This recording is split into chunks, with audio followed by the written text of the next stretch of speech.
Cuando empezó la guerra, toda mi familia se fue a defender la República, porque los fascistas lo primero que atacaron fue a Euskadi, porque claro, era el punto fundamental que había que liquidar, ¿no? Y entonces fue cuando bombardearon Guernica, que fue la masacre más grande y más canallesca en un domingo de venta de las aldeanas con los niños, las mujeres que salían. Siempre el domingo era como fiesta porque iban las compras y tal, y ya machacaron, pero cientos y cientos de niños y de mujeres y de tal, aquello. Bueno, ya ves el cuadro de Guernica.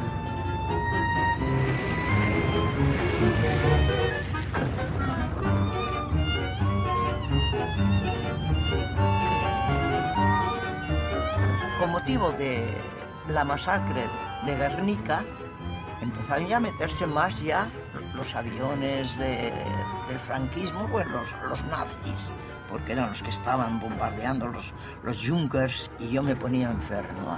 Yo no aguantaba y era un pavor terrible. Y mis dos hermanos, descompuestos, no querían entrar a casa, y mi madre pues me retenía a mí para que yo a mis dos hermanos, estos pequeños, los cuidara y los llevara a los refugios, pero en los refugios lo teníamos más pánico, porque cuando caían las bombas parecía que te caía encima todo.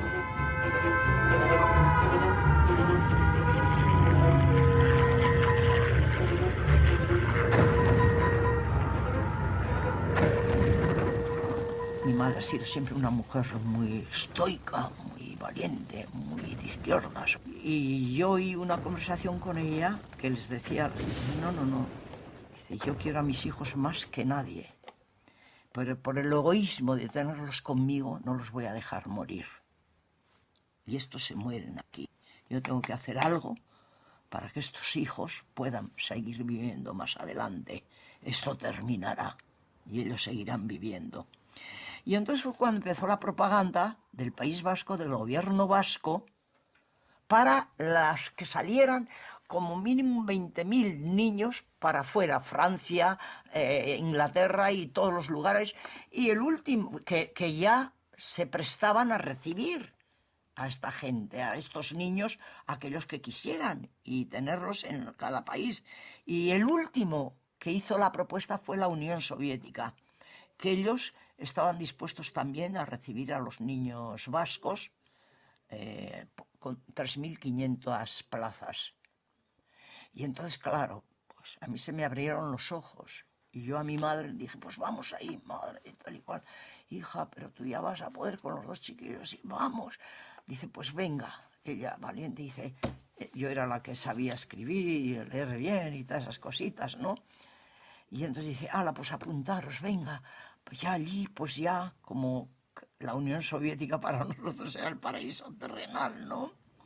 Y nos apuntamos. Yo creo que mi padre, como dije la otra vez, es que no pensaba mandarnos a otro sitio si uno fuera a la URSS. Porque sabía que nosotros íbamos a un sitio donde íbamos a estar bien. Porque papá siempre pensaba que iba, bueno, ¿y quién no? Que iba a terminar la guerra y íbamos a ganar y volveríamos enseguida. Mi padre fue al frente. Lo mataron en el frente cerca de Vitoria. Y mi madre me entregó a una casa de huérfanos. Y mi padre, como ya he dicho, fue uno de los fundadores del Partido Comunista de España. Mi padre, por la noticia que tengo, fue fusilado en el 34. Había participado en el movimiento revolucionario. Cuando nos reuníamos todos a comer, yo sé que allí había un jaleo tremendo, porque me acuerdo muy bien que de la mesa saltaban los platos al suelo cuando se hablaba de política. ¿Por qué? Porque mi madre era comunista, mi padre era socialista y mi tío era sindicalista. Yo soy del País Vasco, Bilbao. Y enviaron de que el que quisiera podía ir a Rusia para acompañar a niños de Baskonia. Todas nuestras jóvenes queríamos ver Mir. A Rusia. Y naturalmente pues salimos así, inocentes. Y no, ¿cómo iba a decir otra cosa? Jóvenes, sin experiencia de vida. Yo no me acuerdo mucho, porque era todo tan raro que no nos explicábamos. Decían que era para unos meses. Y bueno, al principio íbamos hasta contentos de ir a algún lado. Hombre, en Albacete estaba el cuartel general de las brigadas internacionales, Eso, sí. había rusos y estaba todo concentrado ahí. Entonces fue una ciudad muy bombardeada y la gente se iba a dormir al campo. Y me acuerdo, estando nosotros en un sótano, cayó una bomba cercana. Que tembló aquello, se apagó todo, sí. Y fue cuando mi padre nos mandó a Barcelona. Que Sol, ¿te acuerdas? Vivíamos en un saloncito a las afueras del pueblo. ¿Y te recuerdas el alcalde que nos regaló 2 patines? 2 patines, sí. Aquella cuesta que había. Lo matábamos ahí. Oye, no lo matamos porque en aquel entonces no había camiones ni coches, Claro. pero había unas cuestas de kilómetros así. Nos montamos en los patines. Un día llegó mi padre. ¿Te acuerdas que llegó papá? En Para coche. despedirse. Con la policía atrás, Real Motos, y vino para eso, para despedirse. A despedirse, sí. Esa Yo me mañana. acuerdo que la casa, el dormitorio nuestro estaba arriba y el de papá también, de mamá. Sí. Me acuerdo que nos levantamos y nos metimos los dos con él en la cama. Fue el último día que nos vimos. Y me acuerdo cuando se marchó, lo comenté ayer. Me acuerdo cuando se sentó en el coche, y ya pues con lágrimas en los ojos, Lloró. sabiendo que ya que no lo volvería a ver más. Y así fue. Así fue. La mayoría eran chicos vascos, asturianos. Eran, caramba, no te quiero decir que yo de posición más alta, no, ni mucho menos, pero estos hijos de mineros, mi marido era un chico que no podía ir a la escuela si llovía porque no tenía alpargatas, no tenía calzado. No tuve infancia, porque no solamente no tenía cariño, sino que yo era la que me quedaba en casa cuidando a mis hermanos. Había que además lavar, había queso, a veces lloraban porque no sabía qué darles de comer, no había nada en casa. Nunca fui a la escuela. Entonces, pues, bueno, mi vida era una miseria.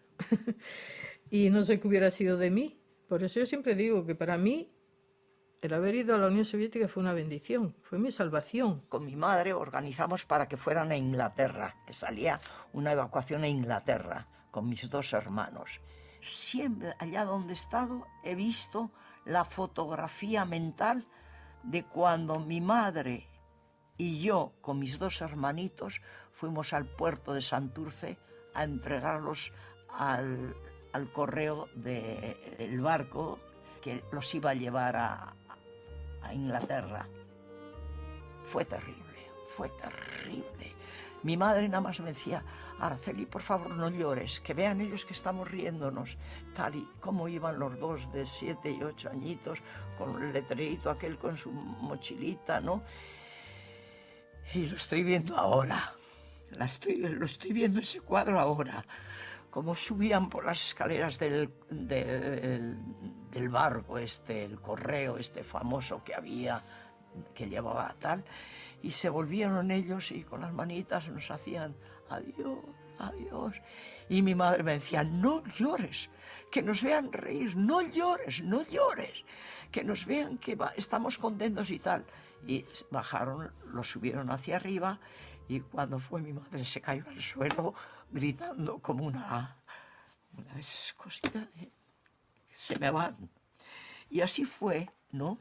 Pero fíjate con qué mala suerte que al mes la Unión Soviética vuelve a decir que ya ha recibido el permiso y que todos los que estábamos apuntados que podíamos. Entonces yo me dije, madre, ¿me quedo o me voy? Dice, ¿tú qué quieres? Yo quiero irme. Entonces dice, pues vete, vete, que allá tú serás algo.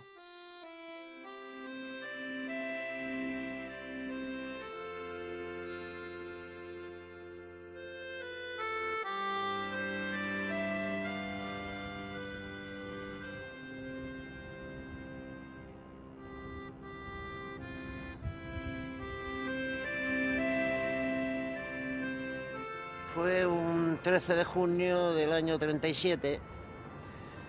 Curiosamente fue el día que los fascistas bombardearon desde Archanda a Bilbao ya con cañones, no con aviones como esto. Y desde luego salimos desde aquí. El día anterior nos pegaron en Sestao un bombardeo, pero un bombardeo muy fuerte. toda la plaza y toda la avenida allá, bueno, había hasta autos colgados en los, Y la cancha en los de antes. balcones. No, eso fue antes, todo eso. Pero yo como era un jugador, ya sabes que antes en España la calle era la vida, ya sabes. Jugabas a los guitos, a la canica, a los santos, comprabas esto, comprabas... Pero yo tenía la sensación que era un bicho, me gustaba. Y al día antes reunía a todos los amigos en el portal y lo arreglaba todo. A ti los santos, a ti las canicas, a ti esto, a ti lo otro. Y así nos despedimos y por la mañana ya salimos. Cuando salíamos los chavales, nos abrazábamos todos. Sí, todos del barrio. Y decían, los hijos de Lenin, hacían todos. Hacían así. Nosotros salimos de allá un día muy duro para Bilbao, ¿no? Y mi madre me trajo de la mano hasta allí, como estaba bombardeando, pues nos metíamos a un portal, a donde eso, por si acaso, porque creía, que parece que van a caer las bombas al tío a la cabeza, ¿no? Y fuimos hasta Santurce, y allá pues estaba el barco de La Habana ese. Mi hermano tenía 7 años y él no comprendía absolutamente nada. Decía, qué bien que vamos a ir a andar en barco, decía mi hermano. Qué bien que vamos a ir en barco. Pero yo, como ya tenía 12 años, pues te puedes figurar, yo era... Pero que nosotros teníamos la cosa esa, que siempre nos decían, esto es temporal, temporal, temporal. Por lo menos mi familia, y creo que la inmensa mayoría, pensaba que nos íbamos a poco tiempo. Pues como mucho 3 o 4 meses, creíamos fielmente, ciegamente en la victoria republicana y que volveríamos. No eran los familiares que nos despedían con lágrimas en los ojos. Allá todo Santurce salió. O sea, aquella era una esplanada de gente exagerada y nunca había visto. Aquello era exagerado. Y luego nos montaron en La Habana, pegó el pito, pi, como eso, y salimos. Bueno, dicen... Bordeos. Sí, mi madre, antes de salir de España, como no tenía zapatos buenos, así cuando más que andaban alpargatas, todo eso, con los chavales, ¿no? Porque los rompíamos mucho, ¿no? Y entonces pues dijo, te voy a comprar unos zapatos. Me compro unos zapatos, me quedan bien, sí, bien. Pero cuando iba andando, me rozaban por atrás, y hasta tenía sangre ya por atrás, ¿sabes? Entonces, en el banco me los quité y los tiré al mar. Yo tenía, cuando aquellos 8 años, para 9, lo que recuerdo pues es una pena muy grande que dejabas pues a los familiares, a todos. Y sin embargo la alegría de marcharte de las bombas, del miedo que se pasó y sobre todo que del hambre que habíamos pasado, pues yo creo que de alguna manera también nos compensaba. No, yo me iba tranquila, ¿qué va? Feliz. Yo no... Otros lloraban, pero yo no, yo era... a mí me parecía que era una aventura muy interesante. Y al subir al barco a La Habana, mi madre se quitó esta sortija del dedo y me la puso. Yo no sé cómo lo he perdido todo, he rodado tanto, cómo se ha conservado. Eso sí, es mi talismán.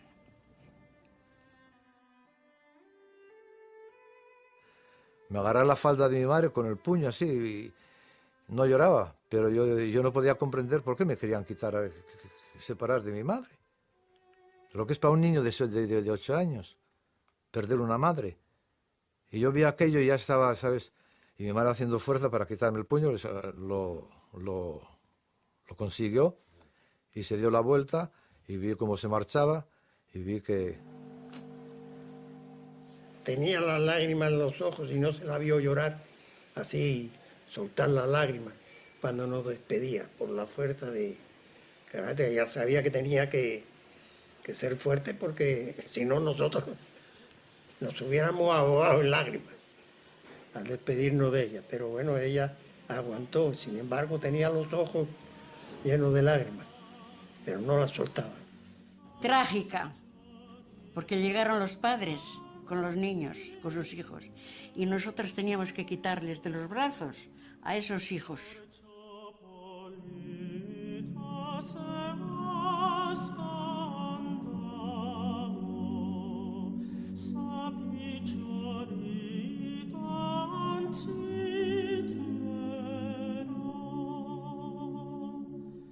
Amana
El primer lloro general, universal, en el barco fue cuando el barco se separó ya del puerto de Santurce, que ya nos íbamos.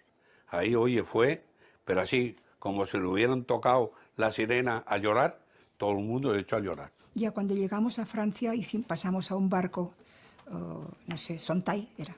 Los que iban a Rusia ponían URSS y un número. El número. Y los que iban a Francia ponían Francia y un número, sí, un cartón, ¿comprendes? Y entonces, pues muchos, ¿qué pasó? Que muchos se vinieron a la Unión Soviética, se quitaron un número, tiraron y se vinieron con nosotros. Y otros al revés, pues quitaron los de Rusia, ¿comprendes? Y se fueron para Francia, ¿sabes? Así, chavales, ¿sabes? ¿De dónde se va perdido? Y las autoridades francesas que lo recibieron nos hacían una provocación, salían con pan blanco de esos franceses, los bollos franceses esos tan ricos, crujientes y todo eso, salían así y nos lo enseñaban, a lo mejor a ver si alguien se quedaba. Cuando bajaban del barco, aquellas señoras les daban un pedazo de pan así y un chocolate. Fíjese el hambre que tendría. Yo dije, yo aquí me quedo, que aquí dan pan. Y quise bajar. Y me dijeron, no, tú no te bajes, que tú vas a Rusia. Joder, a nosotros no se caía la baba. Estamos hambrientos mirando. Estamos hambrientos allá. Y luego nos montaron allí en un barco francés, el Sontay. La Habana era un barco muy agradable, pero el Sontay fue el terrible. Allí corrían las ratas como gatos. Un barco de carga. Era un barco malísimo. Llegamos, estábamos en las bodegas, tirados en el suelo. En fin, yo me acuerdo que nosotros no hablábamos ninguna lengua, los tripulantes tampoco, y las chicas, yo me acuerdo que pedían de comer, y decía una a mi lado, ¡aló, pan! ¡Aló, pan! ¿Entendían los chinos? Parece que eran chinos, por lo menos los ojitos los tenían así. La tripulación era toda china o indochina, no sé. O vietnamitas o chinos, sí, serían vietnamitas. Aquello todos metidos en aquella bodega de un barco francés, uno vomitando a los ojos. ¡Ay, qué desastre! Y ya había caído Bilbao. Y yo creo que lo más terrible de mi vida ha sido oír gritos y ver llorar a miles de niños. Cuando llegó la noticia de que Bilbao ya... ¿Dónde están los padres, las madres? Y en el Sontay ya fuimos por el mar norte al mar Báltico, por el mar Báltico a Leningrado. Pero ya cuando entramos en la bahía de Leningrado, pues oíamos unos ruidos, unos pitidos, unos chillidos, unos cánticos, los que tiraban los cohetes y tal. Y los soviéticos que iban, la comisión que iba con nosotros, es que habéis llegado ya a la Unión Soviética, estáis entrando en las aguas de Leningrado, del puerto de Leningrado.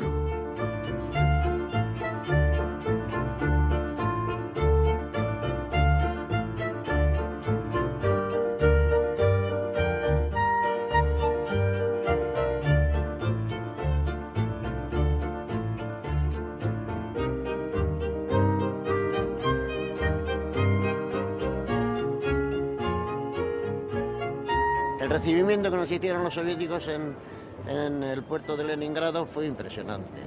Además, hasta que parecía que éramos, vamos, no sé, ¿no? Había una cosa, que para los rusos siempre fuimos los niños de la heroica España republicana. Aún me acuerdo que estábamos en la cubierta y en el muelle, en el puerto, la muchedumbre nos recibían con tanto cariño.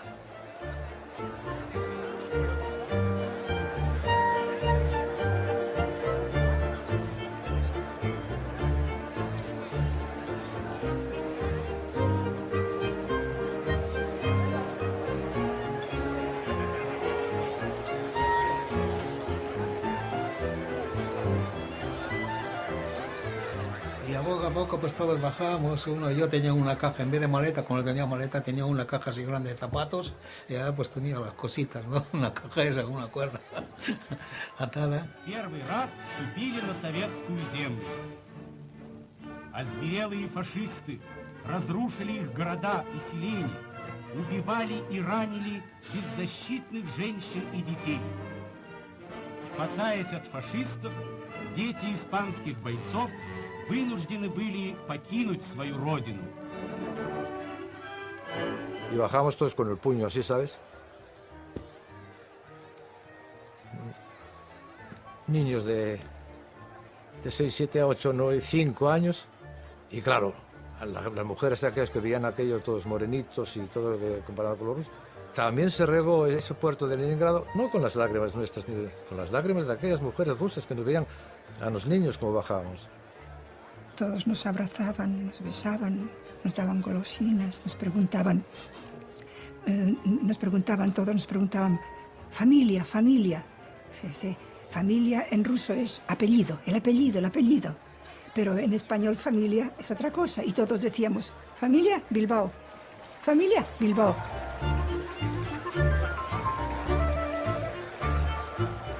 Cientos y cientos de pioneros vestidos con su pañuelito y gritando la banderita de España, todo eso, ¿no? Y nosotros con unas caras de hambres, de piojosos, de sucios, de terrible, porque fíjate qué viaje habíamos hecho. Y claro, pues inmediatamente que llegamos a Leningrado, pues había ya un ejército de médicos, de enfermeras, de ayudantes, de mujeres.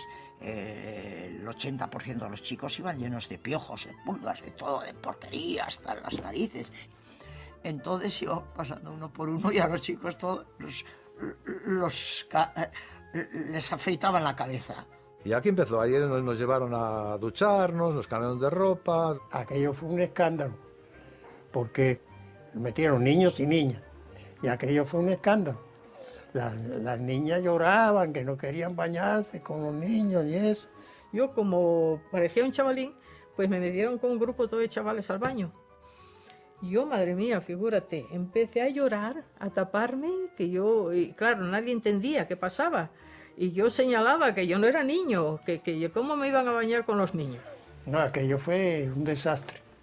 Nos duchaban mujeres y nos hicieron desnudarnos en pelotas. Oiga, madre mía. No sé, mi hermano y eso que le importaba 7, pero nosotros teníamos 13, ¿comprendes? Ya se miraba así, como una que te cuidamos, tía. ¿Comprendes lo que pasa? Y ya está. Y después de la ducha nos vistieron con un traje de marinero, ¿sabes? Con los gorros de marinero, todo azul, blanco, bonito, chulito. Y allí hicieron un pequeño, ¿cómo diría yo? Tomar algo, ¿comprendes? Hicieron los sándwiches con caviar. Sí. Unas mesas, todo estaba lleno, caviar, todo, queso. Pero nuestros niños, como yo hasta ahora le digo niños, que ya son abuelos, no querían comer caviar, porque no están acostumbrados al caviar. En el comedor del hotel nosotros desperdiciamos y destrozábamos más que aprovechábamos la comida. Medios salvajes. Luego ya empezaron a distribuirnos por las casas de niños. Y yo tuve la gran suerte, considero que fue una gran suerte, que caer en la casa número 2.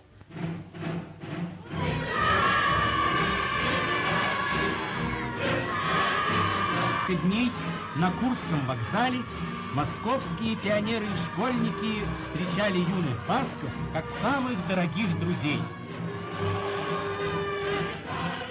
Llegamos a la casa de niños a Soisdogors y nos dieron una habitación a mi hermano y a mí en otra.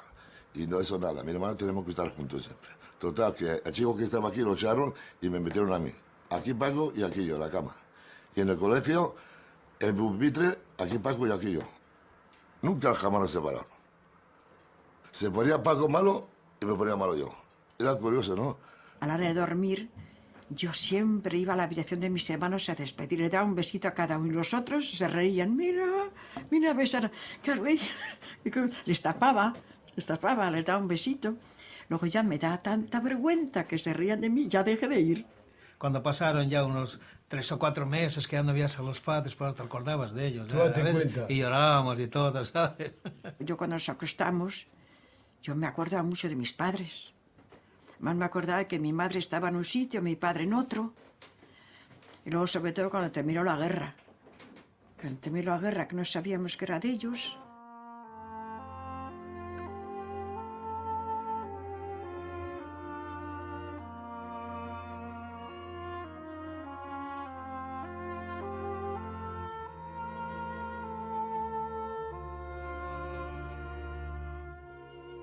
Y usted sabe que todo lo tiraban por la ventana.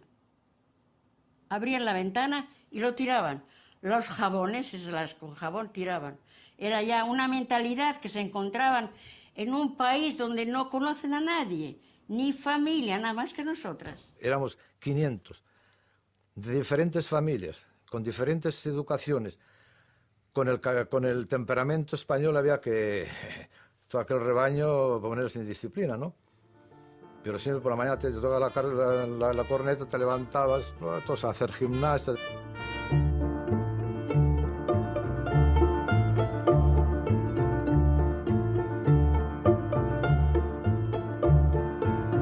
Nos gritaba el que nos dirigía a la gimnasia.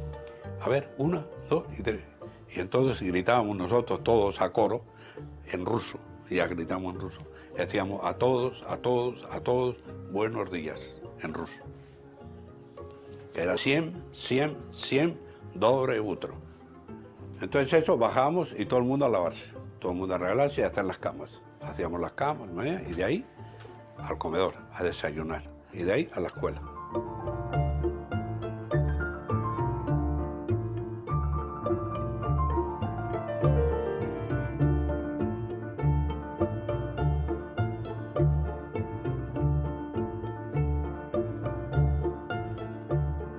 Todo en español, ¿eh?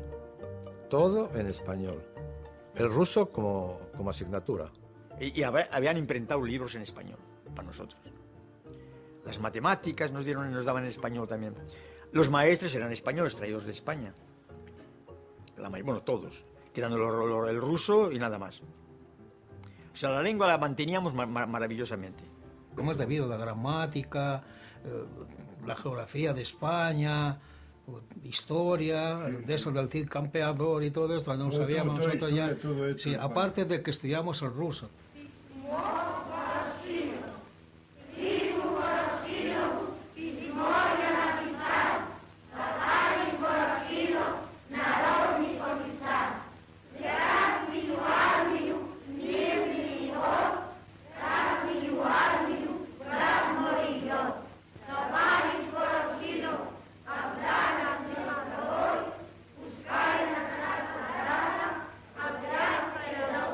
Estudiaban muy bien, con mucha disciplina.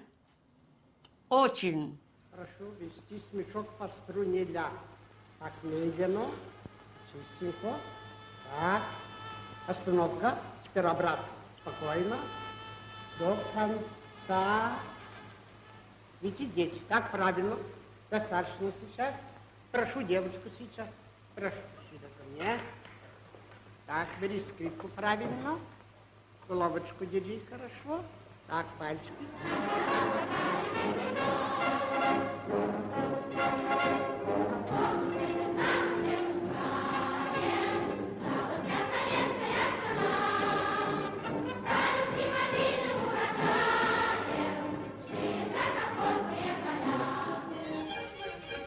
Estudiar y nada más, y jugar.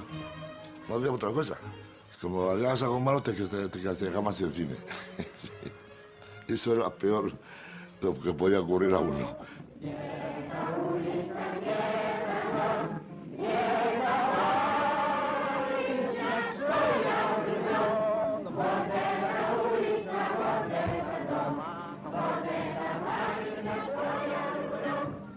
El caviar nos lo daban en platos, fíjate. El caviar. La mantequilla, la nata, todo lo hacían, bueno, de hoy para mañana. Comíamos de maravilla. Aunque la comida no nos gustaba, porque era comida rusa, pero después poco a poco se fueron haciendo a nuestros deseos, en la comida española más o menos.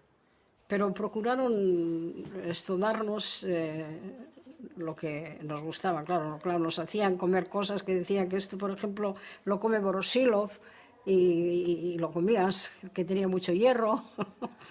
El director le dice, Petro Petrovich, ¿el por qué los niños españoles no quieren comer caviar y pescado caro? Entonces Petro Petrovich le contesta, usted no conoce a los niños españoles. A los niños españoles trisca, bacalao. A los pocos días, él compró el bacalao trisca Y los chicos nuestros de allí, de la que es una casa grandísima, un pasillo enorme, gritaban, «Tavaris», como en ruso, «Hoy hay bacalao». Y así, después chichivicha, esto lentejas. Solamente lentejas. Lo demás comía lentejas o alubia. No es la comida vasca, la comida de España. ¿Quién no come como Cervantes? En los miércoles comía el Cervantes, chichivichas, ¿sí? Lentejas. No, y esa es la historia de los niños. Yo era una niña muy religiosa. Los niños, claro, cuando llegamos, pues empezaron a educarnos en el ateísmo y yo sufría mucho. Yo me iba a rezar, me iba al jardín o me iba lejos y sufría y lloraba porque pensaba que era una prueba que me mandaba Dios y que yo tenía que vencer. Teníamos un palomar, teníamos palomas de mensajeras, que era lo más bonito. ¿Comprendes? Las sacamos por la mañana, ese es precioso. Se sube, empiezas con los palos allá dándole. Y volatineras. Volatineras, subiendo. Y eso es un arte, el arte de las palomas. Y luego cuando llegabas, empezaba... Las palomas, como diciendo que yo las había visto a ellas ya y se arrimaran de mí ya, ¿comprendes? Y yo las daba de la boca. Cogía trigo, me lo ponía en la boca y las daba. Y ellas me besaban así. Es que eso es fundamental, eso de las palomas, ¿sabes? Una cosa mala. Los mayores me vienen allá y dicen que tenía que hacer un depósito en la chabola, un depósito para guardar los víveres esos. Y así hicimos, guardamos los víveres, ¿por qué? Porque ellos estaban pensando de escaparse para España, a luchar en el Ebro, en lo que sería, oían del Ebro, oían del Bechite, oían de Madrid. 5 españoles cogieron la bandera republicana, se sentaron en la estación nuestra y fueron por el ferrocarril con la bandera republicana cantando en español. Las compañías de acero, venga para aquí, para allá. Y joder, los rusos le veían que están locos esos, ¿qué pasa? Se crean que estaban en España. Los vascos de Euskadi llegaron aquí y entrenaron con ellos todo esto. O sea que fue una vida para los niños, como voy a decir, como una inyección. El equipo de Euskadi. Y por eso pues nuestros chicos siguieron con el equipo, que precisamente estos chicos del equipo son los que murieron en Leningrado. Íbamos a un campo que estaba cerca de nuestro colegio, de donde estábamos, y fuimos a verlos y a vibrar con todas nuestras almas para que ganaran los nuestros, no los soviéticos. Y cuando estábamos en ese auge tal, se paran los megáfonos, un silencio, y dice, atención, atención, que iba a hablar Molotov, pero un silencio que pasará. Y entonces él comunica que la Unión Soviética había sido invadida por las hordas fascistas y tal, y que desde ese mismo momento todo el mundo fuera a sus trabajos, a sus lugares, porque empezábamos ya a vivir para ganar la guerra. Y fue espantoso para nosotros, fue eso, madre mía, fíjate, a los 4 años de haber ido allá, otra guerra, ¿no? Era un domingo y estábamos planchando los vestidos, las chicas, para la fiesta. Y en esto vienen y anuncian que iba a hablar Molotov. Y fue cuando declaró, pues eso, de que a las 5 de la mañana habían atacado. La historia da vueltas, ¿no? El 22 de junio de 1937 pisamos por primera vez tierra soviética. El 22 de junio del 41 empezó la guerra.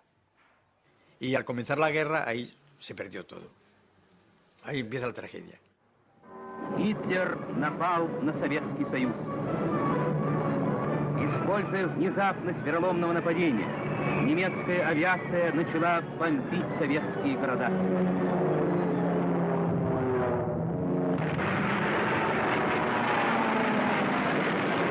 Застигнутые врасплох советские самолеты не успевали подняться с аэродромов. Неожиданное вероломное нападение врага поставила нашу страну и армию в исключительно неблагоприятные условия. С болью в сердце наши воины вынуждены были отходить и оставлять врагу города и села.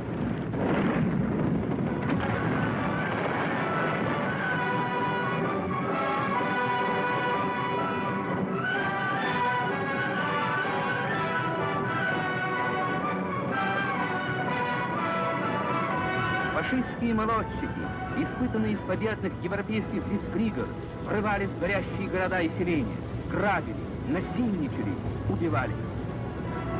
Внезапность нападения позволила гитлеровцам за 3 дня глубоко вклиниться на советскую территорию, проходя по 30-40 километров в сутки.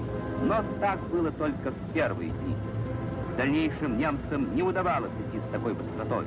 На каждом шагу они встречали активное сопротивление, узлы обороны, контратаки и контрудары наших войск.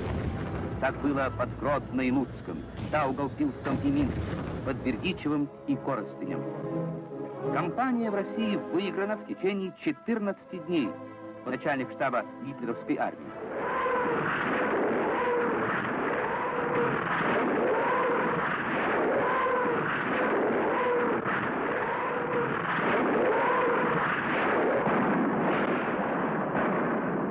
En aquel momento para nosotros todo el problema era llegar a casa, irnos al comité militar y presentarnos como voluntarios.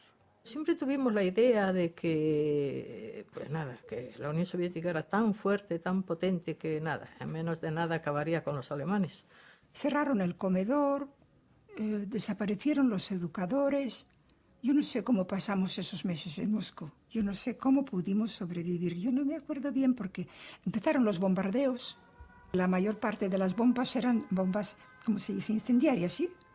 Entonces, en Moscú, cuando empezaban los bombardeos, la gente subía a los tejados, ponían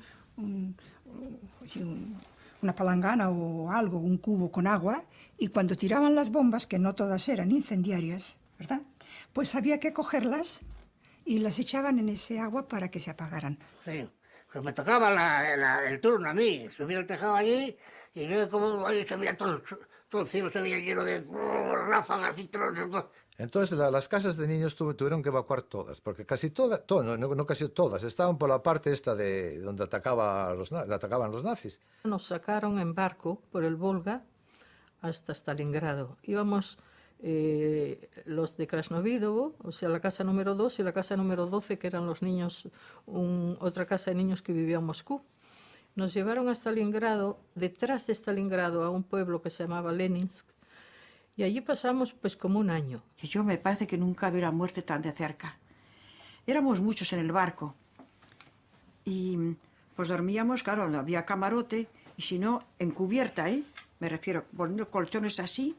Bueno, pues los aviones alemanes tiraban bengalas para ver, y no nos bombardeaban. Y llegamos a un pueblo de Stalingrado y me recuerdo yo que había una cagada redondas. Y yo qué será, y eran camellos, porque allí en Stalingrado no había un caballo ni burros, todo camellos. Éramos salvajes, te digo francamente. Íbamos a un campo de sandías, cogíamos la sandía, la rompíamos con la rodilla, comimos el corazón de dentro, ¿comprendes? Y los rusos decían, ahí viene el marabundo, a los españoles. Ahí cuando me di cuenta yo que ya empezó a faltar la comida.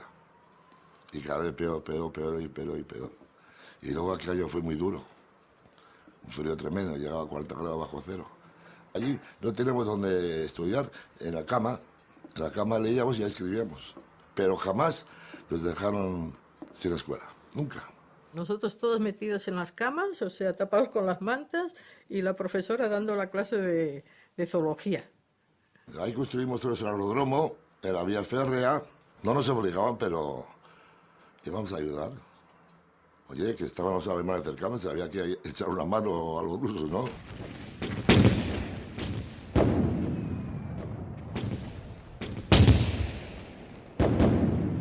Cuando empezó el invierno, que vivíamos en la casa que tenía 3 pisos, pues la vida, como se rompieron todos los cristales del estampido de las bombas, pues entró todo el frío, entró en casa y había por dentro las paredes así de hielo.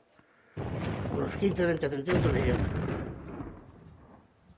La comida era muy mala, muy escasa. 125 gramos de pan. La mitad de pan no era pan, era corteza de abedul. Tengo aquí estas cartas del director de la Casa de Niños donde habla del valor, del heroísmo, de la abnegación de los niños españoles en Leningrado.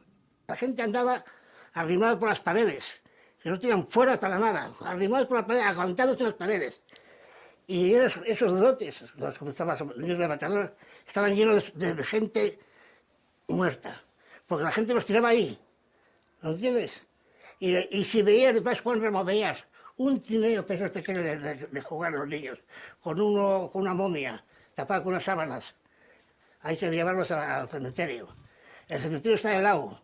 Hay que picar con barras de hielo. Allá había la hostia. Y están los cementerios allí los botes estaban allí, todos apilados. Y claro, ya marcado cuando marchamos nosotros en marzo, en el mes de marzo, que ya el lago Ládoga se estaba deshelando y el camión nuestro pasaba ya que casi le comían las ruedas. No le comían enteras, pero casi, ¿eh?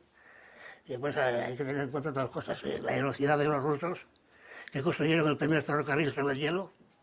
¿No sabías eso? Los rusos construyeron un ferrocarril sobre el hielo del río Ládoga para abastecer Leningrado. Nosotros salimos de Moscú ya con el frío, cuando los alemanes estaban a 2 pasos. Nos sacaron, fuimos en el tren, nadie nos dijo cómo teníamos que abrigarnos ni qué llevar, no teníamos a nadie, por eso íbamos así, hacia Siberia. Tardamos desde Moscú hasta Samarcanda 38 días con sus 38 noches. ¿Qué comíamos por el camino? Pues comíamos lo que nos traían los chicos mayores, con Balaguer, que iban y nos traían agua caliente hirviendo, ¿no? Y pan o alguna cosa así. Lo principal que era el kipitok. El kipitok era una fuente que salía agua hirviendo. Y el agua hirviendo para los rusos con té y un poco de azúcar era una salvación. ¿Por qué tardamos tanto? Porque nos parábamos a cada paso, puesto que de Siberia llegaban los trenes con los soldados siberianos que son los que salvaron Moscú, tan hermosos, tan bondadosos, tan bien vestidos. Entonces, a nosotros encontraron vagones de ganado, vamos en el suelo. Bueno, pero de jóvenes eso no te causa ninguna molestia. Pero aquí éramos muy hacinados. Lo peor era el agua. Por el camino, eran estepas, derretíamos en la nieve, pero la nieve estaba cubierta de hollín de las máquinas de la locomotora. Pues todas esas cosas, todo eso incidió en que todos cogiésemos enfermedades del aparato digestivo. Murieron niños pequeñitos de hambre, de frío. Nos bombardearon por el camino, porque claro, llegaban... Un frío exagerado. Salíamos casi acostumbrados aquí en Moscú, de repente meternos casi 40 grados, pues no se podía ni respirar. Pasamos un hambre más que el perro de un volatinero. Claro, empezamos a robar, porque donde estaban los almacenes, donde tenían el trigo y las panochas y todo eso, pues los niños somos los niños, ¿no? A buscar. Durísimo, porque se nos fueron todos los productos, no los comimos. Estábamos llenos de piojos y teníamos yo recuerdo que nos divertíamos en eso, a ver quién tiene el piojo más grande. Lo tirábamos a esas hogueras que había de chapa, ¿no? Levantaban, ¡plan! ¡Este es el mío! ¡Venga! Ya no teníamos váteres, porque la orina se transformaba enseguida en hielo. Y salíamos todos con el pompi allá con 40 grados, que fue el invierno más frío que hubo durante no sé cuántos años en la Unión Soviética. Desde Moscú tiramos para el norte, después hacia el Ural, bajamos al Transiberiano, tiramos por el Transiberiano, bajamos después para Kazajstán hasta llegar a Samarcanda, en Uzbekistán. Y en Samarcanda, pues, nos quedamos. Nos dieron una casa, una escuela, trabajamos en el koljós.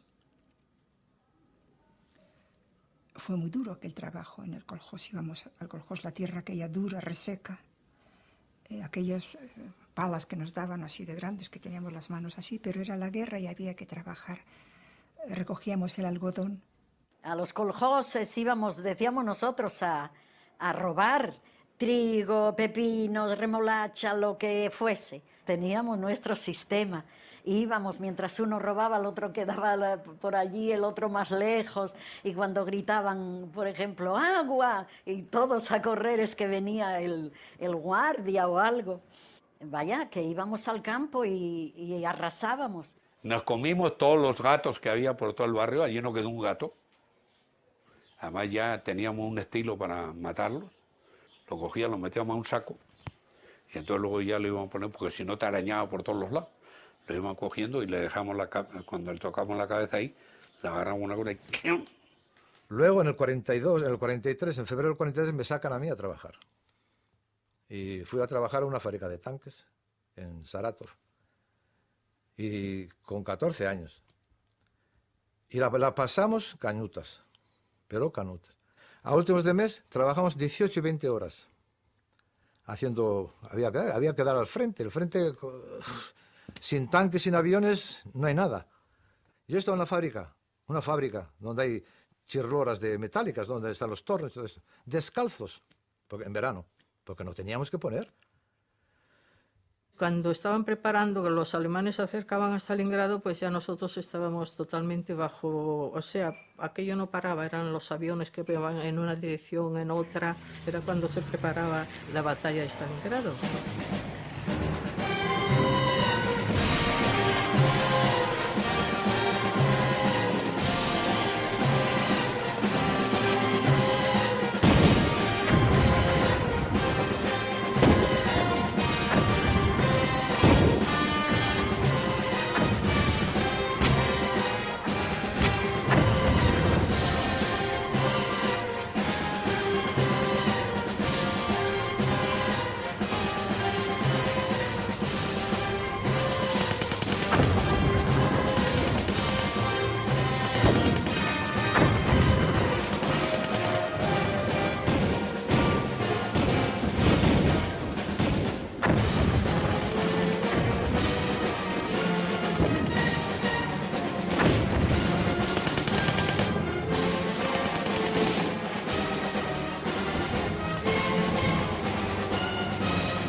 Cuando empezó la ofensiva alemana, tuvimos que evacuar, salir de Stalingrado.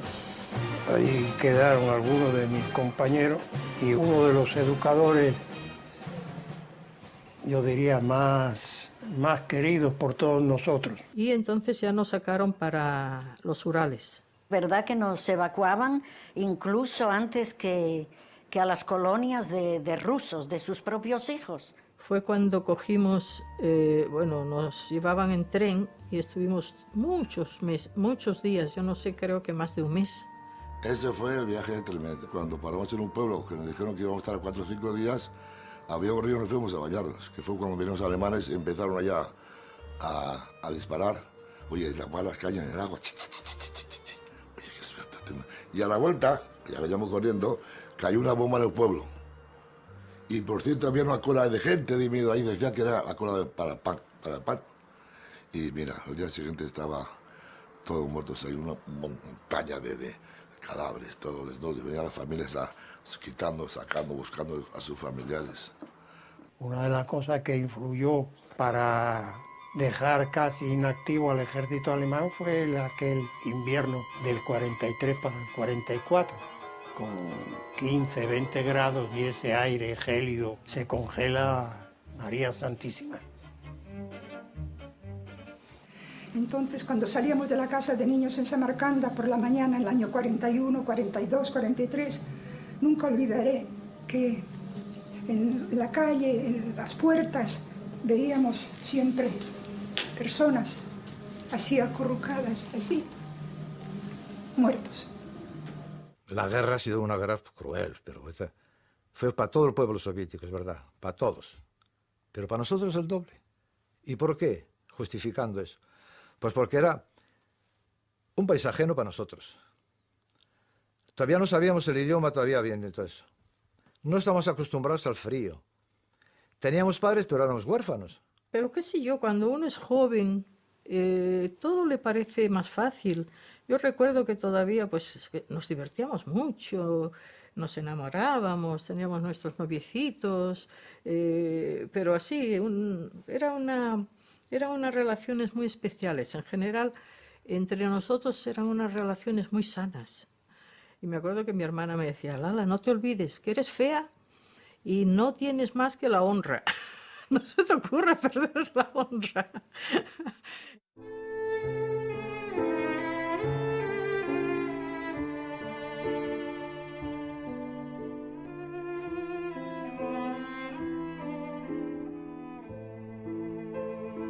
En el 44 regresamos a Moscú. El viaje de regreso fue también muy duro. Todos juntos, en tren. Vinimos ya todos a Moscú. Y cuando llegamos a Moscú, nos distribuyeron.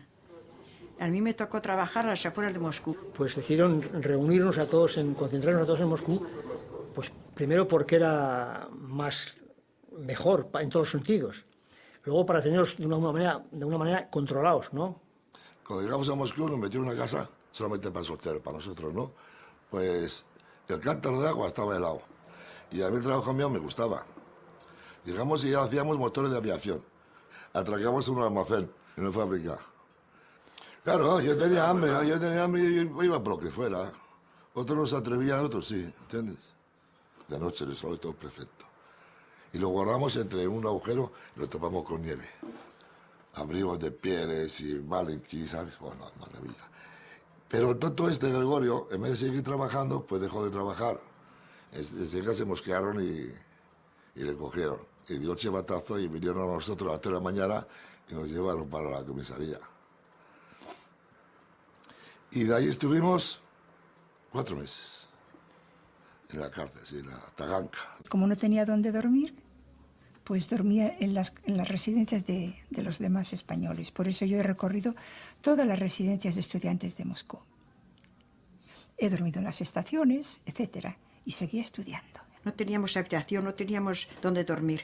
Nos distribuyeron entre la gente. Yo dormía con María en la misma cama. De Piedad, ¿qué pasa? Nos levantamos corriendo y la directora venía en camisón corriendo. Chicas, que ha terminado la guerra. ¿Tú te figuras? Terminó la guerra sin decirnos nada. Es que ya por inercia nos vestimos lo que pudimos, salimos a la calle.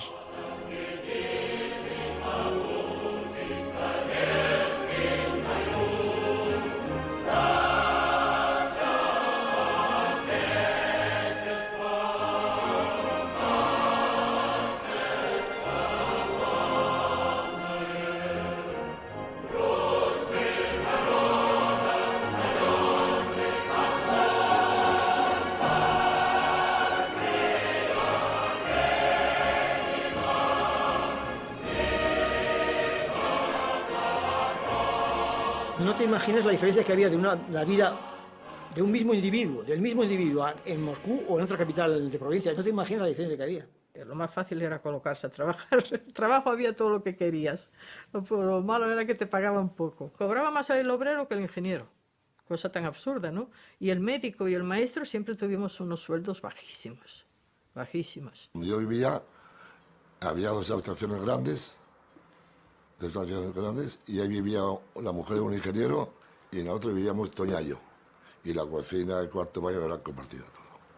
Fui a hablar con los españoles, al partido, como decíamos, y le dije, camarada, yo quiero estudiar música, yo quiero cantar, yo quiero ser artista, ayúdenme a entrar en una escuela.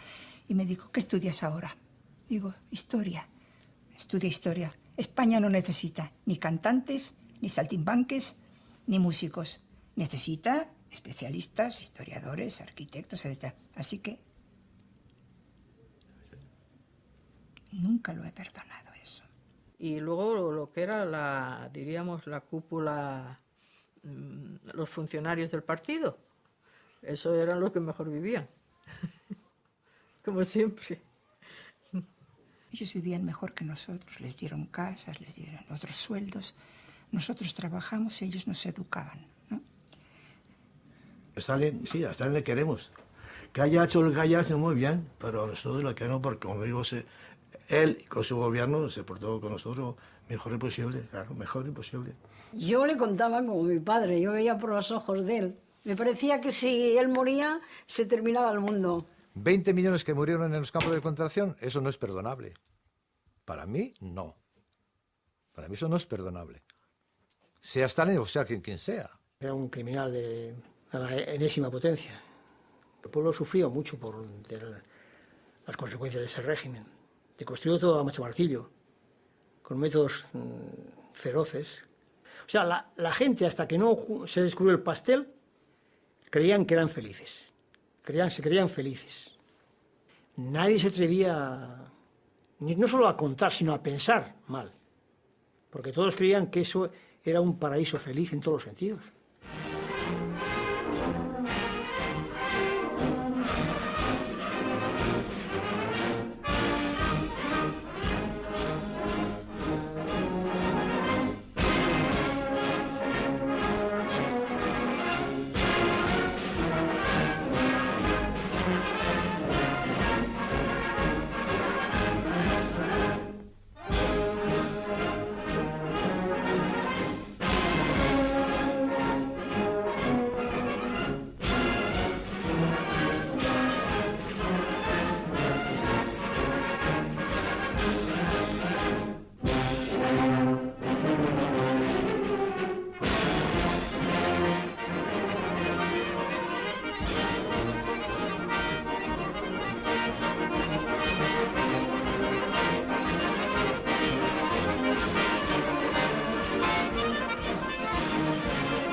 Yo si de algo estoy contenta y eso, es de haber vivido en la soviética y haber conocido aquel pueblo, al pueblo, ¿eh? Yo lo único que sentí era el antisemitismo con mi primer marido y con mi hijo incluso. Eso sí. Además, furibundo, oficial y salvaje. Ha sido un fracaso ideológico terrible. Para mí, sí. Para mí ha sido un fracaso porque yo he pensado en esa ideología. He creído en esa ideología. Yo creo que si se cometió un error con nosotros, el error no fue el habernos traído a este país. Hay que agradecerlo. El error fue que cuando se acabó la guerra, tenían que habernos propuesto regresar. Ahí está. Error, crimen, delito. Y cuando se pudo empezar a regresar en los años 56, 57, ya éramos mayores, muchos teníamos ya familias, etcétera. Ya era mucho, no teníamos nada allí. Cuando terminó la guerra española no podíamos porque triunfó el fascismo. Cuando empezó la Segunda Guerra Mundial no podíamos tampoco. Cuando terminó la guerra nos decían que no podíamos ir porque estaba el franquismo. Stalin decía que a él los niños se los había entregado la República y que solo los devolvería a la República. Hombre, yo creo que Stalin también tenía sus ideas políticas. No sé, o no nos dejó el gobierno soviético, o no nos dejaban entrar aquí, o teníamos miedo, no sé. Es que nadie nos propuso, ¿eh? Yo no sé si en nos aquel hubiesen entonces dejado. es que ni pensamos volver a ¿Verdad, España, Paco? ¿no?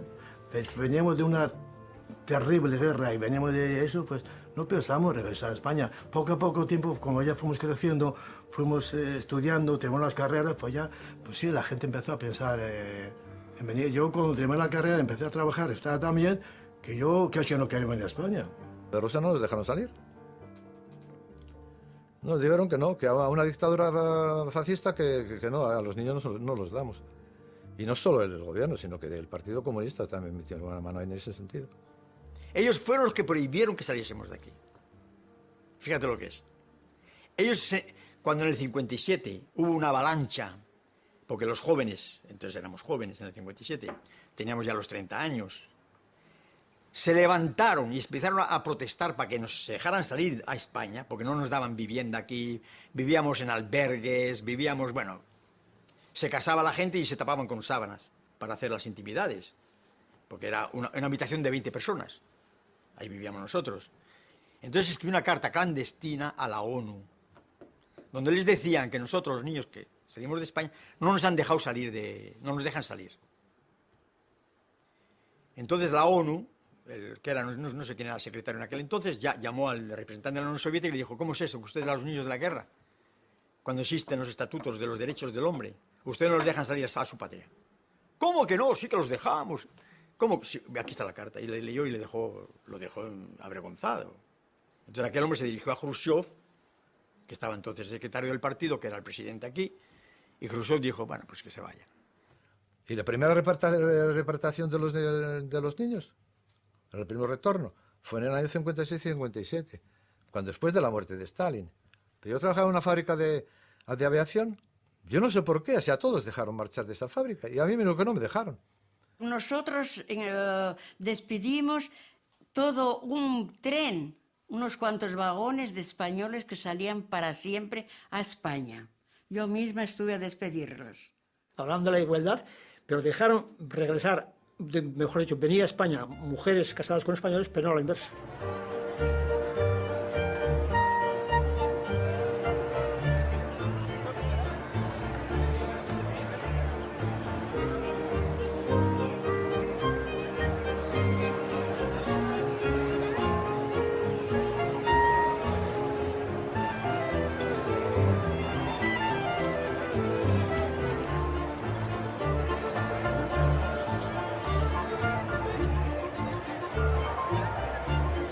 Cuando llegamos, todas salían allá, madres y padres y hermanos, mujeres, que preguntaban, y de repente yo vi como mi hermana Isabel, esa que estuvo condenada a muerte, me vio a mí porque yo iba al lado del chofer, ¿no? ¡Aquí viene mi hermana! Y chillaba, ¡Araceli! Y yo digo, ¿dónde está Araceli? ¡Araceli! ¡Araceli! Y padre y madre, ven que viene aquí, viene aquí. Y mi padre, la emoción, no pudo, y era un hombre que fue campeón de bolos, era de los campeones esos vascos que levantaban tal y cual, y cuando llegaba el coche y vio que me veía algo a mí, se agarró a un tronco de árbol, se cayó al suelo de la emoción tan grande, tan grande. Caímos de repente de Moscú. Yo caí al pueblito minero aquel, para mí aquello era, vaya, ya yo, y no sé, no tenías ya como si mucha afinidad con la gente, nosotros éramos ajenos ya para ellos. Cuando pisé tierra española me puse de rodillas y me abracé a un árbol, así, yo entonces sentí que estaba en mi padre y que eso era lo mío. Pero cuando abracé a mi madre, es terrible, yo no sé. Creo que eso nos ha pasado a muchos. Será porque yo no me había educado con ella. Será porque habían pasado muchos años. Pero, ¿sabes lo doloroso que es encontrarte con una persona que es tu familia, que es tu madre o tu hermano, y que prácticamente casi no sientes nada? Fue muy triste ese encuentro y no la volví a ver más. A mí a veces, te digo francamente, me venía a la cabeza que mis padres se deshicieron de mí. Que mis padres decidieron, son tantos, que nunca podremos alimentarlos. En la Unión Soviética más o menos está bien, está mal, pero está allí.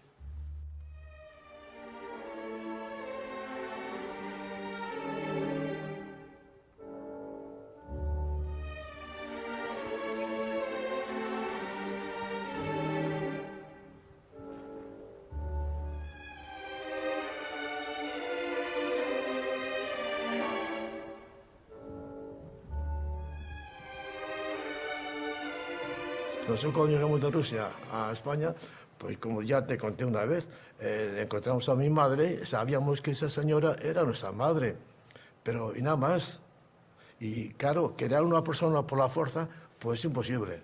Y claro, ahí hubo el roce, ahí hubo lo follón que pasó entre no solo nosotros, sino todos los chavales que venían de Rusia.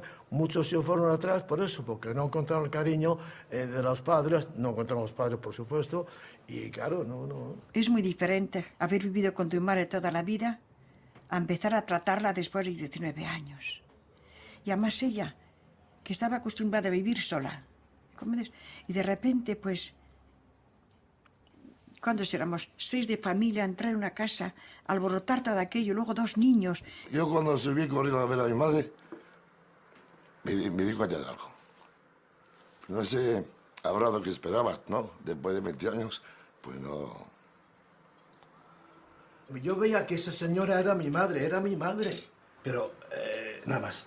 Sabes que eres tú, que es tu madre, sabes que Que está toda la vida, sí que está toda la vida pensando en ella. Porque que es lo único eso que le pasó pedíamos. a todos españoles que vivimos en Rusia, a los Bueno, 95%. mira, si mamá no recibe bien, con el tiempo lo cogemos cariño. Pues tu madre ha sido una mala suegra para tu mujer, pues ya está. Pues, que tu madre ha sido una mala suegra para tu mujer. No, una mala madre para mí. Después de haber pedido a sus hijos, a su marido, 18 años sin salir de casa, llegamos nosotros y nos vamos y se queda ella, otra sola, ella, solita se quedó. Se murió de pena, cojones. Y no me digas que no. No, de pena que no. Murió de por una favor. enfermedad. Después de 18 años. Contigo, porque tú eres juvenil, este soltero... Muy bien, en eso, porque si no es el caso mío, el caso de tu madre, que estuvo 18 años y sale, dio una promesa. Hasta que mis hijos... Y nosotros no pues, estuvimos 20 años sin nuestros padres, que nosotros no tenemos culpa ninguna, coño. Que bueno, pero es muy distinto esto, muy distinto. Tú... Si mi padre quiere mandar a Rusia, mi madre sin poner, no vamos a Rusia, joder. ¿Cómo? Que no venga ahora pensando de que se pone de pena. Mamá no se pone de pena. ¿Qué hubiera sido de Mamá ti, se de pone- nosotros, si no nos vamos a Rusia? ¿Qué hubiera sido de nosotros? Sería un desastre. En eso, lo bueno que ahora aquí en España sería un desastre. Mi padre estuvo aguantando toda la guerra hasta el 30 de marzo, un día antes de la gran victoria del señor este que no quiero nombrar. Y mi padre, pues, con otros amigos fueron a... ¿Has dicho señor? Bueno, fueron al puerto de Alicante, porque se esperaba que llegaran. Había allí 12.000 republicanos en el puerto de Alicante, esperando un barco inglés que llegara. No llegó ninguno. Y allí cayeron, eso fue el cepo, un cepo de los republicanos, donde cayeron miles de republicanos, entre ellos mi padre. En Alicante hay un pueblo que se llama Albatera, un famoso campo de concentración franquista, donde mi padre estuvo allí 7 meses. Y de allí, escoltado por la Guardia Civil, fue llevado a Albacete y fusilado. 15 de noviembre del 39. Y a mi padre fusilaron al día siguiente. Queridísimos hijos, Piedad, Ernestito y Paquito, vosotros que hasta ahora habéis vivido un mundo lleno de rosas y que habéis sido felices con mamá y conmigo, no podréis comprender hoy por qué muero yo. Cuando seáis mayores, cuando la vida os haga comprender sus misterios y su dureza, cuando sepáis cómo son los hombres, entonces sabréis que vuestro padre, que fue bueno toda la vida, y que no solo no hizo mal a nadie, sino que sacrificó su porvenir y su vida por una vida mejor, dejó esta. Sí, queridos hijos míos, por ahora sabed solo que voy a morir dentro de pocas horas, y que no nos volveremos a ver nunca más. Mamá queda con vosotros. Sabéis lo buena que es, lo muchísimo que os quiere. Queda sola, sin mí, pero no quedará sola en el mundo, porque quedáis vosotros. Con vosotros, que no es poco, con 3 hijos que la adoráis, porque es vuestra madre, Santa Madre, y que ella os quiere tanto, habéis de ir a vivir enseguida con ella, de la que no os separaréis jamás. No tengo nada de que arrepentirme, al contrario. Muero con la conciencia limpia y tranquila, sereno. No os dejo un mal recuerdo, sino es la amargura de dejaros sin mí. Vivir orgulloso de vuestro padre, que siempre, siempre fue digno, honrado y leal. Vivir con la conciencia tranquila, el espíritu sereno, la cabeza levantada, con la misma dignidad que siempre vivió vuestro padre. Que es una cosa que es con la que muero. Adiós, hijos míos, Tengo vuestros últimos retratos, mirándolos con él de mamá y con el corazón lacerado, para dejaros cerraré mis ojos. Adiós, adiós, recibir un fuerte abrazo de vuestro padre, Ernesto.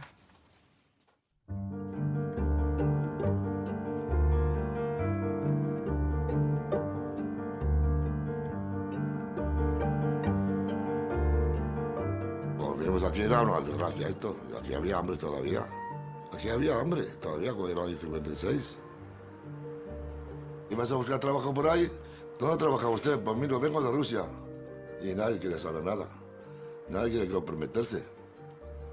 Hasta que me bloqueé, fíjate, me bloqueé en el parque móvil. Luego ya estuve 2 años en talleres. Ahí no había estímulo al trabajo. Y salí de conductor. Con el tiempo libre, pues que trabajaba al taxi. Y antes de tener el taxi mío yo, que trabajaba para otros, trabajaba sábados y domingos, porque no podía trabajar otros días. Salía de casa yo a las 6 de la mañana un sábado, y cuando regresaban eran las 2 de la mañana ya. Y yo llevaba un carrero blanco en el coche. Si el carrero blanco se entera quién soy yo, yo con el carrero blanco no sabía que yo había estado en Rusia. Y luego el carrero blanco de vez en cuando lo llevaba a la Monclova los jueves, que se entrevistaba con el príncipe, cuando era príncipe. Él no hablaba nada, no hablaba ni con la escolta. Y sin embargo, cuando venía, nos saludaba, ¿sabes? Con el sombrero, se quitaba el sombrero. Carrero blanco. Hombre, si ese día igual José Luis hubiera estado averiado o hubiera estado enfermo, pues igual me hubiera ido yo. Llegamos a la presidencia y que no viene, que ¿cómo va a venir? Sí. Bueno, por los cielos, que el coche pegó la cornisa. Si no pega la cornisa, se va a la calle Serrano. Cuando llegamos a Madrid, como vivíamos en casa de mi madre poco tiempo, pues vi una tía Inés, a monja. La monja. Entonces nos mandó a 2 monjitas. Nos mandaba una monjita. Que nos venía todos los días pues, a enseñarnos. A enseñarnos el Padre Nuestro. Y nosotros como tontos. Claro, ¿qué vamos a hacer? No, y como iba a casarme yo, pues también me tenía que enseñar. Claro, sí. Y luego en la iglesia El Buen Suceso, en Madrid. Ahí estaba explicando. Te casaste tú otra vez, bautizaron al niño y a Toña. Claro, a Toña y al niño. Claro. ¿Quiere usted a Toña por esposa? Digo, claro. Yo le dije que sí. Como era mi mujer, pues claro que sí, ¿por qué no? ¿Te acuerdas? No, pues, sí. El cura era confesor de Franco. Sí, joder. Sí, pequeño recuerdo, sí. Pues menuda suerte has tenido, ¿no? Oh, fíjate, qué suerte. Dice a mi madre, yo no me quiero casar en el altar, ¿eh? Usted me casa abajo. Nos casó en la sacristía, no sé qué comprendes. Pero antes nos dice, bueno, tengan ustedes un libro para que vayan aprendiendo. Dice, aprendiendo. Yo con lo que era mi marido, Ernesto. Dice, yo no tengo que aprender nada. Yo tengo que hacer un papeleo porque si no me dan dinero para que pueda vivir. Así que yo solo me caso por eso. Nos hicieron casar. Y me acuerdo que había un cura ahí que bajó del monte. Y claro, yo le dije, la verdad, mire usted, yo vengo aquí por narices, vaya, porque yo no, eso. ¿Cómo que? No, yo es que no, eso. Pero usted no quiere, no. Y me llamó de todo. Me llamó perro, animal, bestia, o sea, me dijo todo. Pero así, así como te lo digo.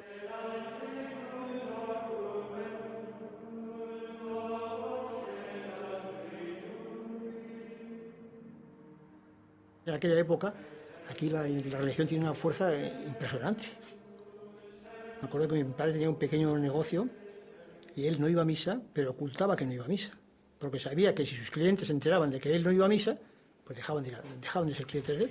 Entonces iba yo, mi hermano y la mujer de mi hermano, que era rusa. Y luego por el pueblo, y las viejas salían, oye, pero ¿dónde está? La rusa, Dios, mírala, ahí va, ¿dónde están los cuernos y el rabo que tenían los rusos? Digo, no, ¿para qué? ¿Quién le ha dicho esto a usted? Me dijo el cura, me lo dijo. Que me decían, es que en Rusia el Estado quita a los niños a los padres y se los lleva a esas guarderías, no sé qué, y los padres... Mentira. Eran guarderías gratis que los llevaban mientras trabajaban. Ahora se matan y pagan dinero por llevarlas. Date cuenta que la gente que volvimos a España, en los 2000, la mitad se volvieron a ir otra vez. Las familias mías, las familias de ellos, le hicieron la vida imposible y tuvieron que volver atrás.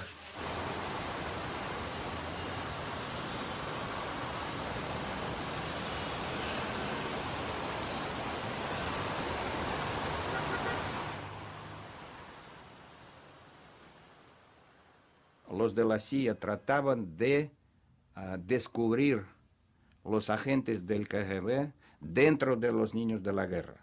Yo tengo que presentarme cada 15 días en la Dirección General de Seguridad, en la Puerta del Sol, en la Político Social, cada 15 días. Y un día me estaba interrogando el comisario y dice, me da un papel y dice, póngame ahí los nombres de sus amigos. Fíjate. ¿Cómo no? Sí, que me dé usted nombres de mis amigos. Digo, usted tiene poco papel aquí para apuntar los nombres de mis amigos. ¿Cómo voy a dar el nombre de mis amigos? Incluso hasta cuando íbamos de vacaciones, siempre a los 3 días teníamos que presentarnos, que entonces le llamaban la brigada social. Que él a mí me dijo, ¿usted es creyente? Yo le dije, no. Dice, entonces es atea. Yo me hice la boba, dije, no sé. Le pongo atea, le ponga lo que quiera. Yo no soy creyente. Y él decía, mira lo que han hecho los rusos con ustedes, mira lo que han hecho. Tuvimos la información, las pruebas de que los servicios de inteligencia occidentales prestan mucha atención a este contingente. Y después dice, ¿y usted presta servicios para algún país extranjero? Y digo yo, ¿qué servicios? La mayoría de los niños de la guerra estaban trabajando aquí en la industria militar soviética, sobre todo en las fábricas secretas de aviación militar, de cohetería. Los americanos formaron aquí una oficina, con permiso del gobierno español, para interrogarnos a todos que habíamos trabajado en Moscú en fábricas militares. Y tenéis que ir a la fuerza, porque si no llevas, ven a la policía a buscarte. Y a mí me hacían, por ejemplo, me daba un papel grande, dibuja usted su fábrica, ¿no? Por ejemplo, ¿no? Ahora ponga usted en los talleres y qué se hacía en cada taller, ¿sabes? Y yo eso no lo hago, se va usted a Rusia y se salta la tapia, tenga usted mucho cuidado porque está muy alta y hay perros. Pero ya usted no dice, no, yo vine a España a trabajar. Y si quiere usted saber algo, se va usted a Rusia.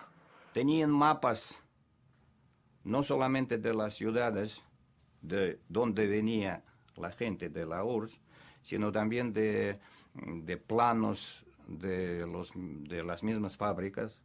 La calle Orense número 4, y me toca a mí, y entro, y los policías españoles de la secreta estaban atrás, como muñecos de segundo orden.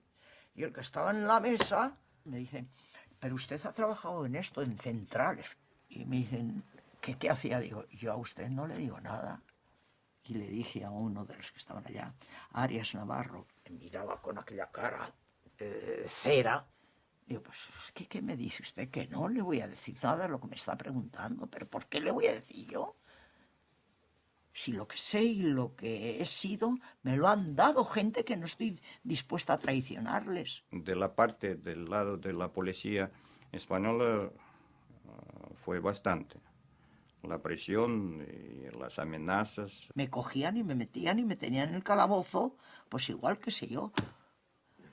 Pues la primera vez que me metieron, me entraron ganas de orinar y que quería ir al váter, pero porque no tenías allá dentro el orinal ni nada, ¿no?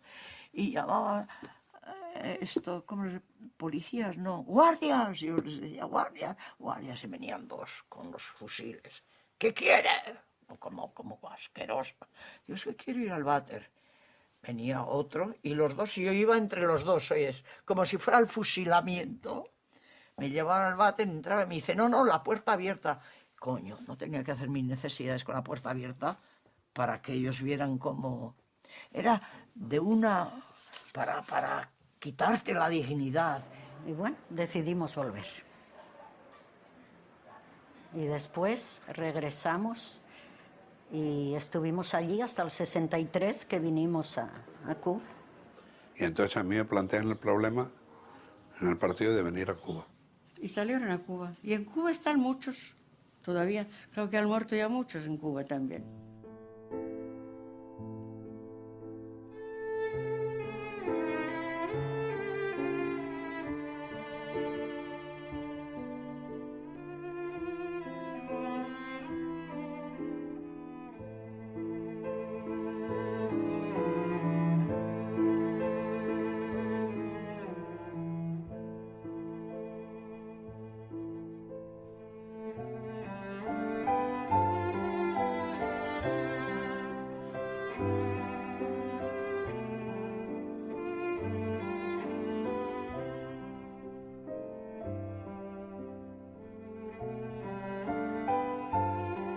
Es que Rusia es grande, Rusia es bonita, Rusia, el pueblo ruso es buenísimo. Yo soy prorruso, soy español, pero soy muy prorruso. A mí me ofende. El que me hable mal de Rusia es que me ofende, es parece que me han pegado. Yo muchas veces pienso que si yo volvería a nacer, igual me gustaría repetir. ¿Serio? Sí, sí. A pesar de los pesares. Hombre, ya me siento más español que nada, pero claro, me recuerdo mucho de aquella tierra. Que volvería a repetir lo mismo. Lo pasé muy bien y muy mal, pero volvería a repetirlo. Encantado. Es difícil decirte si soy más ruso o más español. Yo me sigo siendo español, me sigo sintiendo español. Completamente y pienso como español. Niet. España no se puede olvidar. No se puede olvidar España, niet. Es pequeña, pero...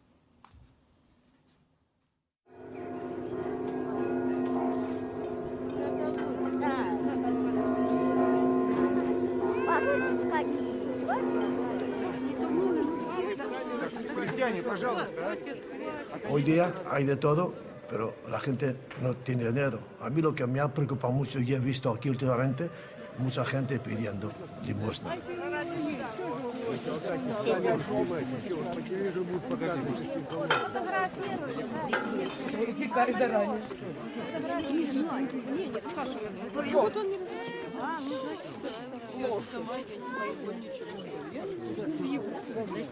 Подождите. Antes no había miseria. No, seguro que no. No había de todo, pero bueno, la gente no pasaba hambre.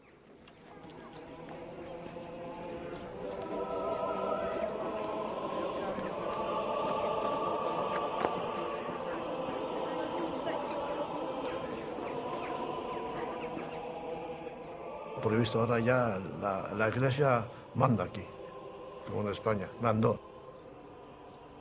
Los curas, los propios ahora tienen un poder tremendo aquí. Están en todas partes. No sé si será para bien o para mal, pero a mí la verdad no me hace muchas gracias. 52 años tengo trabajado.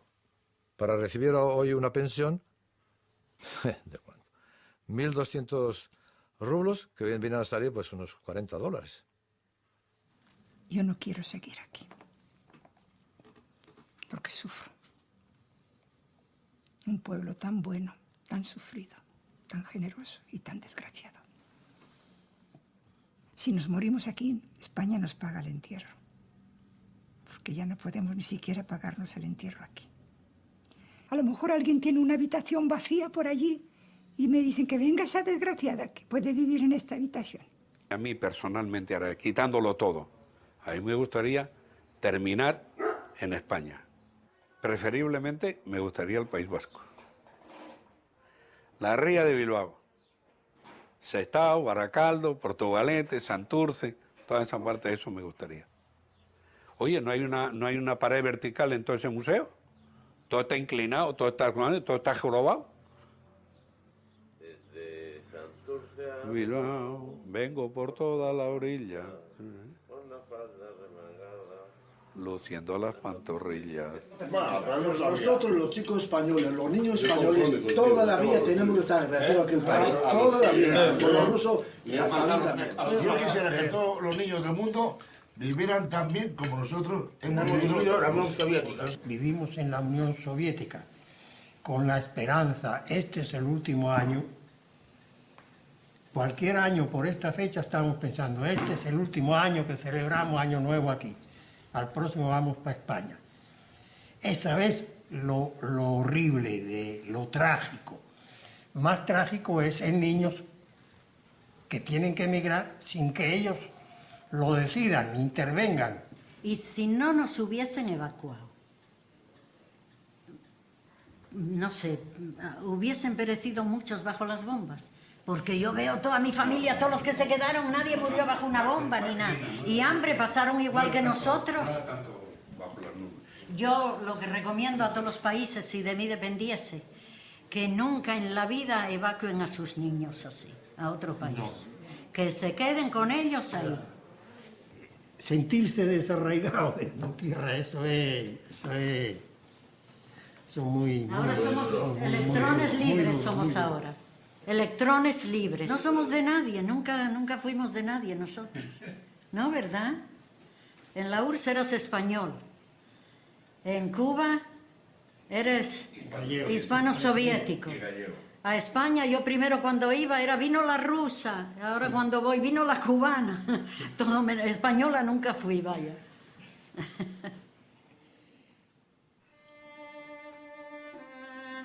No, y esa es la historia de los niños.